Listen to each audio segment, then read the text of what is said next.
예. 여러분 반갑습니다.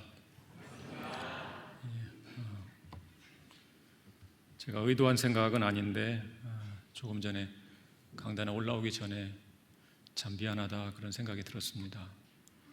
목회자의 한 사람으로 목회자 문제로 고초를 겪는 여러분들에게 진심으로 송구하다는 말씀을 먼저 드리고 싶습니다.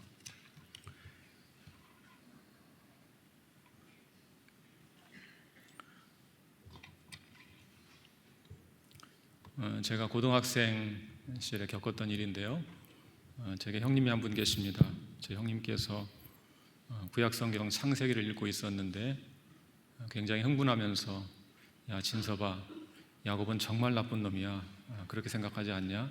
하고 저한테 동의를 구하는 말을 했어요. 그래서 제가 가만히 생각해 보니까 정말 나쁜 사람이죠. 제일 먼저 떠오르는 사건이 있죠. 팥죽 한 그릇으로 형의 장자권을 빼앗은 사건입니다. 형이 밖에 나갔다가 돌아와서 배가 고파 하고 있는 차에 야곱은 팥죽을 쓰고 있었습니다. 팥죽 좀 다오 그랬을 때 보통 어떻게 하겠습니까? 그래, 그리고 먹어 주는 것이 당연한 동생의 모습일 텐데 야곱은 그 순간에 머리를 쓰기 시작했습니다. 그래서 형의 장자권을 내게 팔라, 그러면 팥죽을 주겠다, 그렇게 해서 장자권을 빼앗은 사건이 있었죠. 또 그것뿐이 아니죠. 눈이 어두운 아버지를 속여서 장자의 축복을 또 차지하기도 했습니다. 아버지 이삭이 에서를 불러서 내가 너를 축복하려고 하니까 가서 사냥을 해서 요리를 해와라 이야기를 했고, 어머니가 그 이야기를 듣고 야곱을 대신해서 요리를 해서 준비해 주었죠. 그리고 심지어 야곱이 염려할 때 형은 털이 많은 사람이고 나는 털이 없는 사람인데 그러다가 아버지를 속이다가 저주를 받을까 두렵습니다, 그렇게 이야기를 했었죠. 그랬더니 어머니가 염소를 잡아서 그 가죽을 팔에 목에 입혀주기까지 했습니다. 그리고 아버지에게 들어가서 이야기를 합니다. 아버지께서 섬기신 하나님께서 도와주셔서 이렇게 빨리 사냥을 해서 요리를 해왔습니다. 인사를 했고, 아버지는 의심하기 시작하죠. 목소리가 에서의 목소리가 아닌데 의심하죠. 야곱에게 이렇게 묻죠. 네가 정말 에서냐? 야곱이 뭐라고 합니까? 예, 제가 에서입니다. 그렇죠? 예, 제가 에서입니다. 아버지가 뭐라고 합니까? 음성은 야곱의 음성인데 손은 에서의 손이구나. 그렇죠? 저는 그 말씀 볼 때마다 야곱이 제가 에서입니다 대답하는 것을 볼 때마다 제 귀에 이렇게 들립니다. 예, 제가 거짓말쟁이입니다. 저는 사기꾼입니다. 외삼촌 라반의 집에 가서도 마찬가지입니다. 재산을 차지하기 위해서 온갖 술수를 썼죠. 물론 술수를 쓴다고 해서 재산을 차지할 수 있는 것은 아니지만 재산을 차지하기 위해서 술수를 쓴 것은 분명한 사실입니다. 그러다가 결국 밤에 몰래 도망치는 신세가 되고 말았습니다. 고향으로 오는 길에 에서가 온다는 소식을 듣고 두려운 마음에 자기가 가지고 있는 모든 짐승과 가축들을 다 두 떼로 나누게 되고 나중에는 네 떼로 나누게 되죠. 그리고 앞쪽에는 여종들을 배치하고 그 다음에 레아를 두고 마지막에 사랑하는 아내 라헬을 맨 마지막에 두어서 혹시 형이 앞대를 치면 뒤라도 피하기 위해서 또 머리를 쓰게 되죠. 여러분, 이런 모습을 바라보면 야곱은 정말 나쁜 사람이다 그렇게 말해도 별로 틀린 말이 아닐 것입니다. 그런데 인간적인 관점과 성경의 관점은 약간 좀 차이가 있습니다. 인간적으로 생각하면 정말 나쁜 사람인데 성경은 다른 관점으로 우리에게 보여주고 있죠. 히브리서 11장은 믿음의 영웅들에 대해서 소개하고 있는 내용입니다. 그 중에 한 사람 야곱을 넣었다는 이야기는 야곱도 믿음의 사람으로 인정했다, 그렇게 볼 수 있을 것입니다. 그러면 우리가 생각하는 인간적인 관점과 성경의 차이가 무엇일까 생각해 볼 필요가 있죠. 히브리서는 야곱의 마지막 모습을 본 것입니다. 그의 마지막 모습, 완전히 변화된 모습을 보고 그를 믿음의 사람으로 평가했던 것입니다. 여러분, 어떤 사람을 바라볼 때, 여러분 주변 사람을 바라볼 때 그 사람의 인생 중도의 모습으로 함부로 평가하지 않을 수 있기를 바랍니다. 그의 마지막 모습을 보고 변화된 것을 바라보고 그를 평가해도 늦지 않을 것입니다. 히브리서는 야곱을 하나님의 사람으로 묘사합니다. 왜냐하면 그가 변화되었기 때문입니다. 오늘 말씀을 다시 한번 좀 읽어볼까요? 히브리서 11장 21절을 다시 한번 읽어보겠습니다. 요셉의 가가들에게 축복하고 그 지팡이 머리에 의지하여 경배하였으며. 본문은 야곱의 변화된 모습을 우리에게 보여주는데요, 제가 지금 읽은 한 절 짧은 말씀이지만 그 말씀을 셋으로 나누어서 여러분과 말씀을 좀 나누려고 합니다. 첫 번째는 믿음으로 야곱은 축복했다라는 주제입니다. 믿음으로 야곱은 축복했다. 축복한다는 말, 헬라어로는 율레게오라고 하고요, 히브리어로 바라크라고 합니다. 근데 이 구약 성경에 바라크라는 단어가 매우 많이 나옵니다. 흔히 생각하는 축복한다 이런 말인데, 그게 세 가지 경우에 이 말이 사용됩니다. 첫 번째는 하나님께서 사람에게 바라크할 수 있습니다. 하나님이 사람에게 복을 주신다, 이렇게 번역하죠. 복을 주신다. 두 번째는 사람이 사람을 축복할 수 있죠. 내가 당신을 축복합니다, 이렇게 말할 수 있습니다. 그 말은 좀 풀어 말하면 하나님께서 당신에게 복을 주시기를 내가 기원한다, 기도한다, 그런 말이죠. 복을 주는 주체는 하나님이지만 나는 복을 주기를 기원하고 기도한다는 뜻을 담고 있죠. 야곱이 축복했다는 것은 이 두 번째 경우에 해당될 것입니다. 세 번째는 놀랍게도 사람이 하나님을 바라크할 수가 있습니다. 놀라운 사실 아닙니까? 여러분, 사람이 하나님을 축복할 수가 있습니다. 그런데 그 경우 축복한다고 표현하지 않습니다. 그 경우는 송축한다, 그렇게 번역합니다. 송축한다. 시편에 나오는 여호와를 송축하라 할 때 그 송축한다는 단어가 바로 그 단어입니다. 야곱이 요셉의 아들들을 축복했다 그랬습니다. 하나님께서 요셉의 두 아들에게 복을 주시기를 야곱이 기도한 것입니다. 그렇다면 그것이 야곱의 믿음과 무슨 관계가 있겠습니까? 여러분, 야곱의 인생은요, 하나님께 복을 구하는 인생이 아니었고 자기의 능력으로 복을 차지하고 쟁취하는 그런 인생이 야곱의 인생이었습니다. 태어날 때 발꿈치를 잡고 태어났죠. 팥죽으로 장자권을 빼앗았죠. 아버지를 속여 장자의 축복을 받았습니다. 라반의 집에서 사랑하는 여인을 얻고 재물을 얻기 위해서 온갖 술수와 노력을 기울였습니다. 그리고 그런 술수와 노력을 통해서 그는 거부가 되었습니다. 그것이 야곱의 인생입니다. 하나님께서 주시는 복을 구하는 인생이 아니라 자신의 능력으로 하나님의 복을 차지하는 인생, 쟁취하는 인생, 그것이 야곱의 인생입니다. 그런 야곱이 이제는 하나님의 복을 구하고 있는 것입니다. 자신의 자손들을 위해 기도하면서 하나님께서 복을 주시기를 간절히 간구합니다. 여러분, 복을 쟁취하는 인생이 되지 마시고 복을 받아서 누리는 자가 될 수 있기를 바랍니다. 내 힘으로 복을 쟁취하는 자가 되지 말고 하나님이 주시는 복을 누리는 자가 되시기를 바랍니다. 이 복을 쟁취하는 인생은요, 겉으로 볼 때 굉장히 멋있게 보입니다. 입지전적인 인물로 보이고 아무것도 없는 상태에서 노력에 노력을 기울여서 어마어마한 것을 쟁취하고 이루었을 때 사람들은 그를 존경하고 찬사를 보냅니다. 겉으로 볼 때 멋있는데 사실 내면은 그렇지 않습니다. 늘 쫓기고 늘 불안한 인생을 삽니다. 수없이 많은 경쟁자를 물리치고 살아왔기 때문에 늘 쫓기며 불안한 인생을 살게 되어 있죠. 아주 피곤한 인생을 사는 것입니다. 여러분, 한번 야곱을 생각해 보십시오. 어렸을 때 고향을 떠나서 거부가 되어서 돌아왔습니다. 4명의 아내, 많은 자녀를 두었습니다. 성공적인 인생이 아닙니까? 심령에는 그런데 평안이 없었죠. 어떻게 알 수 있습니까? 나중에 바로 앞에 섰을 때 바로가 물어보죠. 네 나이가 몇이냐? 야곱이 뭐라고 말합니까? 내 인생의 나그네 길이 130년입니다. 그런데 마지막 이런 말을 덧붙이죠. 그런데 험악한 세월을 살았습니다. 130년인데 험악한 세월을 살았습니다. 그렇게 고백합니다. 왜 험악한 인생을 살았을까요? 복을 누리는 것이 아니라 쟁취하는 인생을 살았기 때문입니다. 여러분, 그런 사람에게는 항상 원수와 대적이 있게 마련입니다.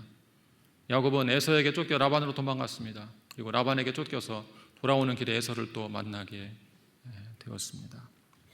수단과 방법을 가리지 않고 성공만 추구하는 인생을 늘 무엇인가에 쫓기며 살아갑니다. 혹시 여러분 지금까지 그런 방식으로 살아오셨다면 이제 삶의 방식을 바꿀 수 있기를 바랍니다.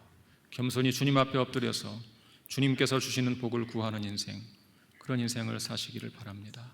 나의 부족함과 연약함을 인정할 수 있기를 바랍니다. 내 힘만으로 이 험한 세상에서 승리할 수 없다는 사실을 인정하십시오. 하나님이 복을 주셔야 하나님이 그분의 주권적인 복을 주셔야만 승리할 수 있다고 고백하며 겸손히 하나님의 복을 구하며 살아갈 수 있기를 주의 이름으로 축원합니다. 두 번째는 요셉의 가가들에게 축복했다는 부분입니다. 우리 한번 창세기 48장을 읽어보겠는데요. 창세기 48장 8절부터 14절까지 한번 좀 같이 읽어보겠습니다. 그들을 보고 이르되 이들은 누구냐? 요셉이 그의 아버지에게 아뢰되 이는 하나님이 여기서 내게 주신 아들들이니이다. 아버지가 이르되 그들을 데리고 내 앞으로 나아오라. 내가 그들에게 축복하리라. 이스라엘의 눈이 나이로 말미암아 어두워서 보지 못하더라. 요셉이 두 아들을 이끌어 아버지 앞으로 나아가니 이스라엘이 그들에게 입맞추고 그들을 안고 요셉에게 이르되 내가 내 얼굴을 보리라고는 생각하지 못하였더니 하나님이 내게 내 자손까지도 보게 하셨도다. 요셉이 아버지의 무릎 사이에서 두 아들을 물러나게 하고 땅에 엎드려 절하고 오른손으로는 에브라임을 이스라엘의 왼손을 향하게 하고 왼손으로는 므낫세를 이스라엘의 오른손을 향하게 하여 이끌어 그에게 가까이 나아가매 이스라엘이 오른손을 펴서 차남 에브라임의 머리에 얹고 왼손을 펴서 므낫세 머리에 얹으니 므낫세는 장자라도 팔을 엇바꾸어 얹었더라. 야곱이 지금 요셉의 두 아들을 축복하는 장면인데요. 근데 차남에게 더 크게 축복하고 있는 것을 볼 수 있죠. 요셉이 상황을 감안해서 오른쪽에다가 장남을 두었죠. 오른쪽에 장남을 두면 자연스럽게 손을 뻗으면 장남에게 오른손 더 크게 축복하기 위해서 그렇게 했습니다. 왼손은 차남을 향하게 했습니다. 야곱이 어떻게 했을까요? 손을 바꾸었습니다. 이렇게. 야곱은 보통 사람은 아닙니다. 뭔가 좀 독특한 사람인데 요셉이 굉장히 싫어했습니다. 왜 저렇게 손을 바꿔서 축복할까? 어떤 신학자는 황당한 해석을 했습니다. 야곱이 왕년에 아버지를 속여본 적이 있기 때문에 요셉이 속일 줄 알고 요건 몰랐을 것이다 이래서 그렇게 했다. 신학자가 참 다양합니다. 또 어떤 사람은 야곱이 차남 출신이기 때문에 장남보다 차남을 더 좋아했다 이렇게 주장하기도 합니다. 그것은 옛날의 야곱이겠죠. 이제 야곱은 이스라엘로 변화되었습니다. 자, 그러면 왜 야곱은 장남이 아니라 차남을 더 크게 축복했을까 생각해 볼 필요가 있죠. 여러분, 유대인들은 통상적으로 장남에게 축복권을 상속합니다. 성경은 늘 그렇지는 않습니다. 아담의 두 아들 누구죠? 가인과 아벨. 가인이 아벨을 죽였고 가인은 살인자가 되었고 아벨은 죽임을 당했습니다. 누가 축복의 대를 상속했습니까? 셋째 아들 셋이 그 축복의 대를 상속했습니다. 이삭의 두 아들 중에 장남 에서가 아니라 차남 야곱이 믿음의 대를 이어갑니다. 야곱의 아들들 중에 12아들 중에서도 장남이 르우벤이 아니라 유다가 그 축복의 대를 계승하고 있는 것을 볼 수 있습니다. 세상 사람들은 장남에게 축복권이 있다고 생각합니다.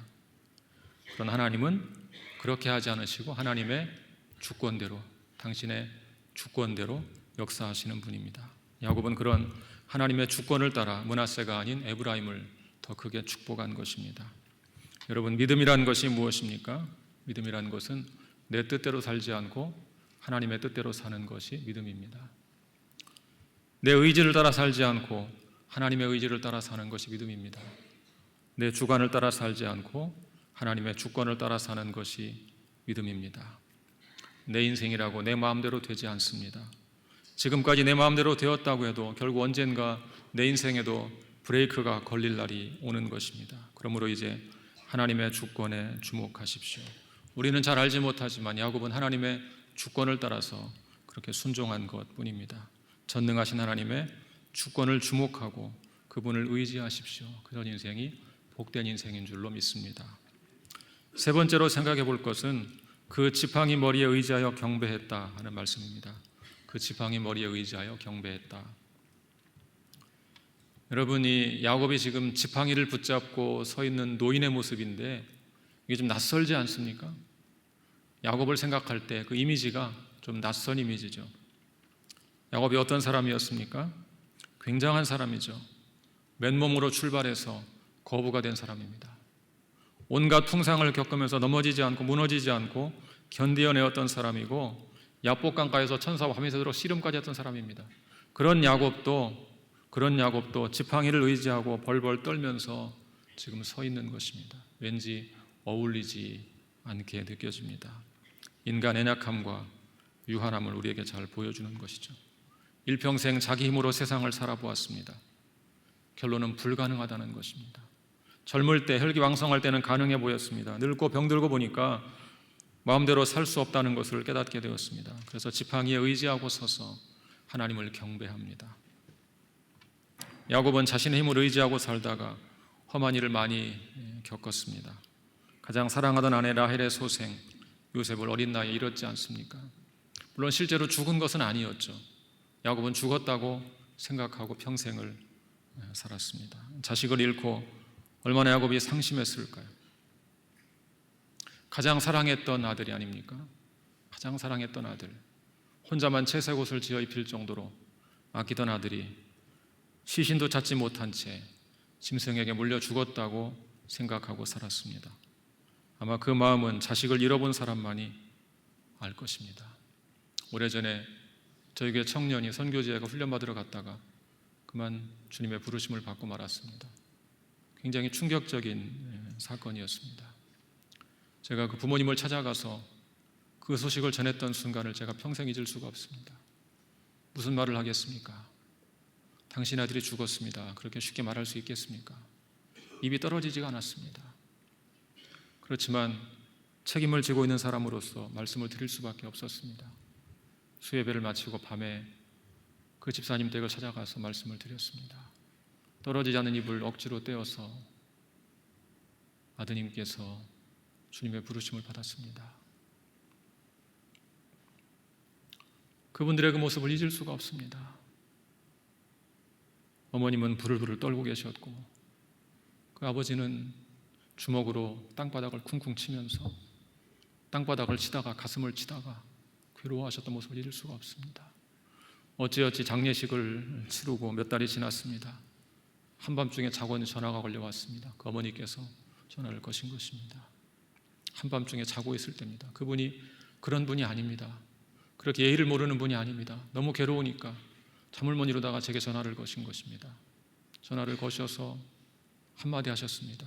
목사님, 우리 아들 너무 보고 싶어요. 그리고 막 우십니다. 제가 무슨 말을 하겠습니까? 집사님, 저도 한마디 하고 같이 그냥 울었습니다. 한참 전화를 붙잡고 한참을 서로 울다가 그 집사님께서 목사님 죄송해요, 주무세요. 그러고 끊으시더라고요. 얼마나 마음이 고통스러우면 그랬을까요? 자식을 잃은 부모의 마음을 누가 이해하겠습니까?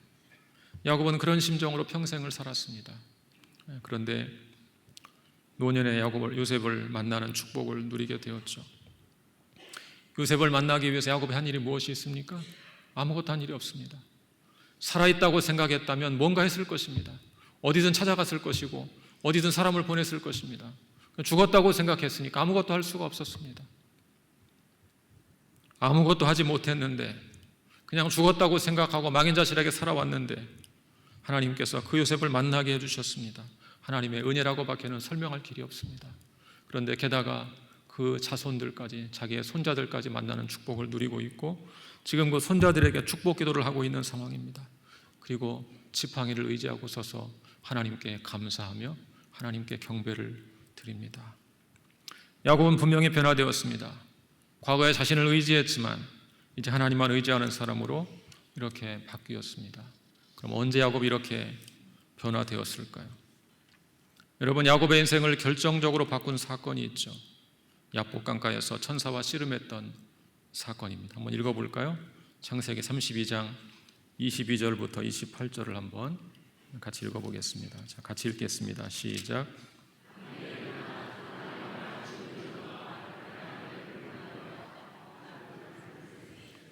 그들을 인도하여 시내를 건너가게 하며 그의 소유도 건너가게 하고 야곱은 홀로 남았더니 어떤 사람이 날이 새도록 야곱과 씨름하다가 자기가 야곱을 이기지 못함을 보고 그가 야곱의 허벅지 관절을 치매 야곱의 허벅지 관절이 그 사람과 씨름할 때 어긋났더라.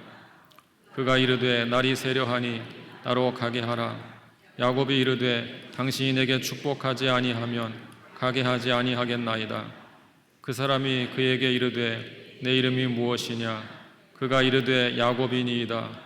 그가 이르되 내 이름을 다시는 야곱이라 부를 것이 아니요 이스라엘이라 부를 것이니 이는 내가 하나님과 및 사람들과 겨루어 이겼음이니라. 큰 부자가 되어서 고향으로 돌아오던 야곱은 에서에 대한 소식을 듣게 됩니다. 400명을 거느리고 자기를 맞으러 나오고 있다는 것이죠. 야곱은 매우 두려웠을 것입니다. 나를 환영하는 마중 나오는 인파일까? 나를 공격하는 군사일까? 알 수가 없는 것이죠. 큰 두려움에 빠져서 가족들을 먼저 보내고 야복 강가에서 혼자 밤을 지새웁니다. 어떤 사람을 만나서 밤이 새도록 씨름을 합니다. 나중에 보니까 천사였죠. 생사를 걸고 싸웁니다. 그때 마지막에 천사가 야곱의 환도뼈를 쳐서 환도뼈가 어긋나 다리를 절게 되었다. 그렇게 되어 있죠. 여러분, 환도뼈가 뭘까요? 환도뼈. 히브리어 원문에서는 허벅지 안쪽, 허벅지 사이 그런 뜻입니다. 그래서 개역 성경은 환도뼈라고 번역했고 개역 개정판은 허벅지 관절, 세번역은 엉덩이뼈 이렇게 다양하게 번역했습니다. 근데 이 환도뼈가 뭘 가리키는지 보여주는 구약 성경의 사건이 있습니다. 아브라함이 자기 아들 이삭의 아내를 찾으려고 종을 보낼 때 그 종에게 맹세를 시킵니다. 그 종이 맹세할 때 아브라함의 환도뼈 밑에 손을 넣고 맹세했다. 그렇게 기록되어 있습니다. 허벅지 사이 안쪽에 손을 넣으면 생식기 주변에 손을 넣게 되겠죠. 허벅지 사이니까 위치가 그렇지 않습니까? 고대 근동 사람들은 생식기에 손을 대고 맹세하는 습관이 있었습니다. 아마도 실제로는 생식기 아래쪽에 손을 댔겠죠. 생식기는 자손을 생산하는 기관이 아닙니까? 그러니까 앞으로 태어날 자손들을 앞에 두고 맹세한다. 그러니까 죽기까지 지키겠다. 이것을 넘어서서 내가 죽은 후에라도 내 자손들 앞에서까지도 내가 약속을 지킨다. 그런 맹세하는 뜻으로 그렇게 했습니다. 하나님의 천사가 환도뼈, 허벅지 관절을 쳤다. 그 말은 생식기를 쳤다. 그 말이죠. 생식기를 쳤다는 것은 적어도 일시적으로 더 이상 자손을 낳을 수 없다는 것을 의미합니다. 물론 상징적인 의미이기 때문에 실제로 영원토록 자녀를 못 낳는다 그런 뜻은 아닙니다. 야곱은 실제로 나중에 베냐민을 낳은 것을 볼 수 있습니다. 이 사건은 야곱에게 매우 중요한 교훈이 되었습니다. 고대 사람들에게 생식 기능을 잃는다는 것은 죽는다는 것입니다. 아브라함이 100세의 자녀를 얻었을 때 성경이 뭐라고 표현합니까? 거의 죽은 사람이나 방불한 아브라함이 자녀를 얻었다. 그렇게 말씀하고 있습니다. 야곱은 이때 죽은 것이죠. 옛사람은 이때 죽은 것입니다. 천사가 그 자리에서 이름을 바꾸어 주었지 않습니까? 더 이상 내 이름을 야곱이라고 하지 말라. 발꿈치를 잡은 자, 그다음에 뒤통수를 치는 놈 이런 말을 쓰지 말라. 내 이름을 이스라엘이라고 하라. 지역하면 하나님께서 싸우신다. 의역하면 하나님과 더불어 겨루어서 이겼다. 그런 뜻이 됩니다. 야곱은 하나님과 겨루어 이겼습니다. 여러분 어떻게 이겼습니까? 사실은 누가 이긴 싸움입니까? 야곱이 졌지 않습니까? 야곱이 진 거죠. 잘 싸우다가 마지막에 한판 패를 당한 것이라고 볼 수 있습니다. 천사의 공격으로 야곱은 생식 기능을 잃을 뻔했습니다. 야곱은 결국 그 싸움에서 졌습니다. 놀랍게도 야곱에게는 지는 것이 곧 이기는 것입니다. 욕심대로 살던 야곱, 성공과 출세를 위해 살던 야곱은 그때 죽었습니다. 그러자 이스라엘로 거듭났습니다. 내가 그리스도와 함께 십자가에 못 박혔나니 그런즉 이제는 내가 산 것이 아니 오직 내 안에 그리스도께서 사신 것이라. 내 능력을 의지하던 옛사람은 그 습관을 포기하고 새로운 사람으로 거듭난 것입니다. 내 재주와 능력으로 복을 쟁취하려는 생각을 버리고 하나님 주시는 진정한 복을 누리는 인생으로 바뀐 것입니다. 프랑스 파리에 생슐피스 성당이 있습니다. 그곳에 한 벽화가 있습니다. 둘라크리아가 그린 벽화입니다. 야곱과 천사, 근육질의 남성으로 묘사된 야곱과 날개가 달린 천사가 손을 붙잡고 씨름하고 있는 그런 전형적인 둘이 씨름하는 장면입니다. 2차 세계대전 중반에 유대인 대학살이 있었을 때 유대인 제이콥 엡슈타인이 조각을 남겼습니다. 야곱과 천사라는 석고상입니다. 역시 둘이 싸우는 듯한 그런 모습을 조각한 것입니다. 켈빈 시어벨드가 그 석고상을 새롭게 해석했습니다. 이것은 서로 씨름하는 것이 아니고 하나님의 전사가 야곱을 지금 포옹하고 있는 것이다. 그렇게 해석했습니다. 여러분 잘 보시면 씨름하는 모습은 마치 포옹하는 것 비슷하지 않습니까? 보는 시각에 따라서 씨름한다고 볼 수도 있지만 포옹한다고 볼 수도 있는 것이죠. 저는 켈빈 시어벨드의 통찰력이 참 탁월하다 그런 생각이 들었습니다. 2차 대전에 유대인들이 학살을 당하지 않았습니까? 하나님과 싸운다고 생각했지만 하나님이 그들을 품 안아주셨다. 그렇게 해석을 했던 것입니다. 잘 생각하면 우리가 하나님과 싸우는 것이 아니고 하나님께서 우리를 안아주시고 포옹해 주신다. 그렇게 본 것이죠. 여러분, 믿음이라는 것이 무엇입니까? 오늘 말씀 우리에게 강조하는 믿음이라는 것이 무엇입니까? 단순하죠. 내 능력을 의지하지 않고 하나님의 능력을 의지하는 것, 그것이 믿음입니다. 내 힘을 의지하지 않고 하나님의 힘을 의지하는 것이 믿음입니다. 내 주관대로 살지 않고 하나님의 주권대로 사는 것이 믿음입니다. 신앙생활은요, 일평생 내 사람과 싸우며 살아가는 것입니다. 바울이 뭐라고 고백했습니까?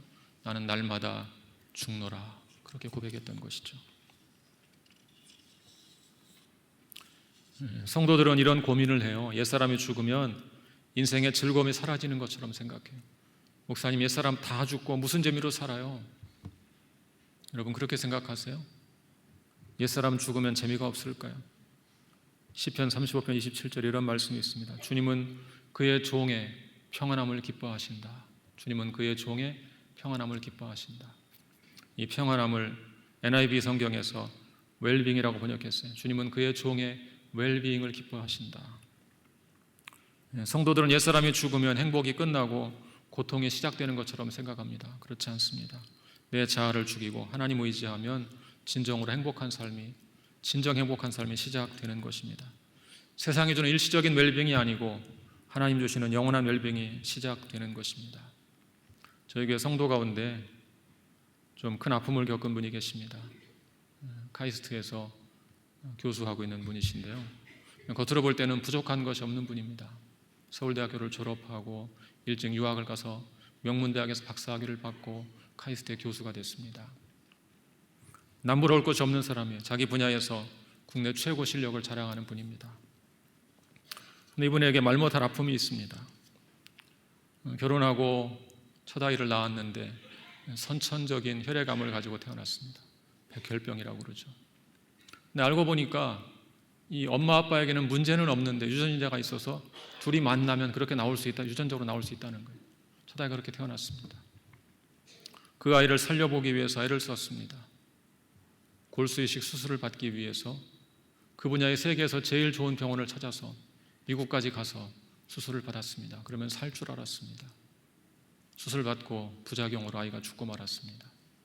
그렇게 아이를 잃었습니다. 더 힘든 것은 그런 어간에 둘째가 태어난 둘째도 똑같은 병을 안고 태어난 겁니다. 저는 첫 아이는 제가 보지를 못했고 제가 목회할 때는 둘째 아이를 보았을 때입니다. 근데 부모는 마음에 두려운 겁니다. 또 수술을 받자니 첫 아이 때 죽었던 트라우마가 생기지 않았습니까? 또 죽으면 어떻게 할까? 수술을 안 받고 미루었습니다. 그리고 스테로이드제를 써서 그냥 계속 아이를 연명을 시켰습니다. 그렇게 아이가 10대 중반이 됐습니다. 더 이상 미룰 수가 없게 되었습니다. 계속 오랫동안 그런 약물을 장기 복용하니까 간에 무리가 생기는 것입니다. 계속 그렇게 하면 간의 부작용으로 죽을 수 있고, 이것을 끊자니 원래 가진 병 때문에 죽을 수 있고, 길은 수술하는 것밖에 없습니다. 아이가 어느 정도 성장했으니까 아이에게 물었습니다. 어떻게 하면 좋겠느냐? 아이가 수술을 받겠습니다. 그리고 수술을 받기로 했습니다. 제가 좀 놀랬던 것은 대전에 있는 대학병원에서 수술을 받기로 결정한 사실이었습니다. 저도 미국까지 갔었는데 제가 권면을 했습니다. 서울로 가시는 게 어떻겠습니까? 서울로 가서 하시는 게 어떻겠습니까? 그때 그분이 이런 말씀을 하셨습니다. 목사님, 제가 첫 아이를 살려보려고 미국까지 갔지 않습니까? 근데 죽었습니다. 제가 그때 알았습니다. 생명은 하나님께 달려있구나 하는 것을 알았습니다. 대전에서 수술을 받는 이유는 교회 가까운 곳에서 성도들의 기도를 받으면서 함께 견디어 나가고 싶어서 여기서 수술을 받기로 했습니다. 어차피 생명은 하나님께 달린 것 같습니다. 오랫동안 기도하며 수술을 받고 회복하는 과정을 거쳐서 하나님이 그 아이를 살려주셨습니다. 제가 그때 그분의 그 고백을 들으면서 저것이 믿음이구나 그 생각을 했습니다. 생명은 주께 달린 것이니 함께 성도들과 기도하면서 가까운 곳에서 기도를 받으면서 이겨내고 싶습니다. 여러분, 믿음이라는 것이 내 능력을 의지하지 않고 하나님의 도우심을 의지하는 것, 히브리서 11장 21절은 그것을 믿음이라고 우리에게 소개하는 것입니다. 인간의 능력이라는 것이 하나님의 손끝만도 못한 것 아닙니까? 여러분, 내 힘으로 복을 차지하는 사람이 되지 마시고 하나님 주시는 복을 누리는 인생이 되시기를 축복합니다. 그것이 진정한 복입니다. 그런 사람에게는 평생에 하나님의 인자하심과 선하심이 항상 뒤를 따를 것입니다. 사망의 음침한 골짜기를 지날지라도 해를 두려워하지 않을 것입니다. 왜냐하면 하나님께서 함께 하시기 때문입니다. 주의 지팡이와 막대기가 나를 안위하시나이다. 여러분, 특별히 여러분 가운데 나를 의지할 것이 많으신 분들 있죠. 의지할 것이 많은 분들, 가진 것이 많고 배운 것도 많고 힘도 있고 권력도 있고 누구 못지않게 자신 있게 살아왔고 능력 있게 살아왔고 그런 분들일수록 이 문제와 치열하게 싸우셔야 합니다. 여러분, 오해 없이 들으십시오. 제가 목회하는 교회는 굉장히 고학력자가 많습니다. 대덕 연구단지 근처에 있다 보니까 이공계 계통의 연구원들, 교수들, 박사들이 굉장히 많습니다. 그런데 간혹 그분들 중에 다 그런 건 아니지만 믿음이 잘 안 들어가는 분들이 있습니다. 왜 그런 줄 아세요? 자기를 의지하기 때문에. 늘 최고로 살아왔거든요. 늘 최고로 살아왔어요. 자부심을 가지고 살아왔고 능력 있게 살아왔고, 그래서 인간의 연약함과 유한함에 대해서 머리로는 알지만 마음으로 공감하지를 못하는 것입니다. 제가 그분들에게 자주 그런 권면을 합니다. 자기를 의지할 것이 많은 사람일수록 이 문제와 싸우셔야 합니다. 왜냐하면 나를 의지하는 것 가지고는 참된 믿음을 가질 수가 없기 때문입니다. 내 힘과 능력으로 살려는 죄악된 본성과 끊임없이 싸우셔야 합니다. 왜냐하면 오직 하나님께서 도우시는 인생만이 진정으로 영원한 축복을, 참된 축복을 누릴 수 있기 때문입니다. 이 자리에 계신 사랑하는 성도 여러분, 여러분 모두 자신의 힘과 능력이 아니라 전능하신 하나님 한 분만 의지하는 복된 인생을 사시기를 우리 주님의 이름으로 축원합니다. 같이 기도하겠습니다.